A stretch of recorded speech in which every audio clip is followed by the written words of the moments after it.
What's going on, guys? Welcome back to Make It or Break It Monday, the show that helps you get your head right so you can start your week right.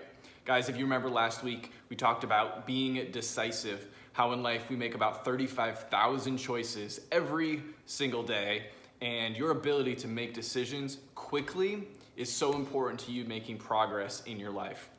Now, after recording that video, I kind of thought back and realized that being decisive and actually making a decision is really only half of the equation. So if you didn't listen to last week's video, go check it out and then come back to this one and realize that not being able to make a decision is the first part, but you also have a whole nother group of people who make too many decisions.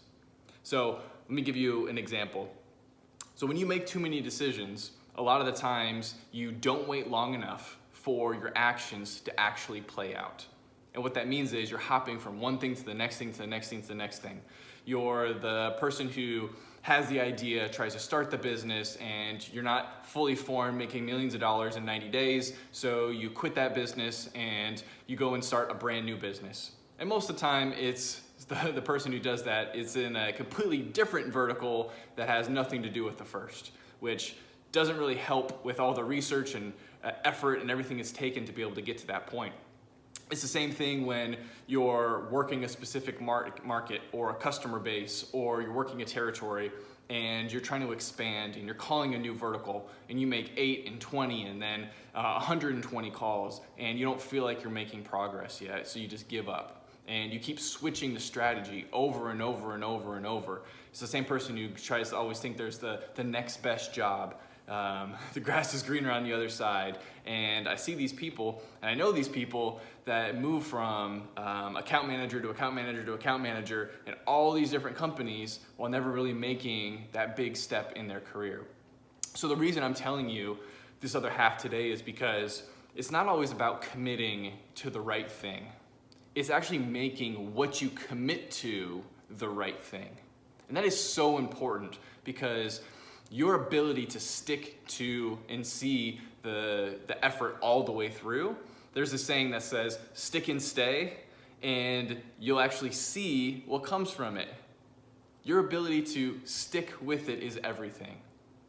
So realize that it's not always about not committing to the right thing, it's about making what you commit to the right thing.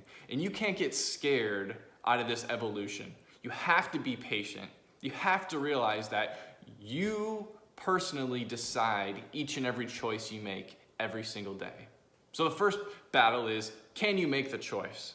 But the second battle is, can you actually stick to the choice? Because you know what? The choice is not always going to be right. But when you stick to what that choice is, that is what allows you to prove out. That's what gives you the battle scars or the arrows in the back that allow you to take that experience to any other vertical, to any other position, to anything else that you want to accomplish in life because you saw it through. And that's what makes you stronger. So don't get scared out of your own evolution. Remember, it's not always remembering, trying to figure out and committing to the right thing. It's making what you commit to the right thing. Guys, realize that this isn't just your career. This is, are you committing to your people? Are you committing to your church or your foundation or your family? Realize that this translates out of the business world because this is in everything that we do. Don't worry about always trying to commit to the right thing. Make what you commit to the right thing and go have a great week.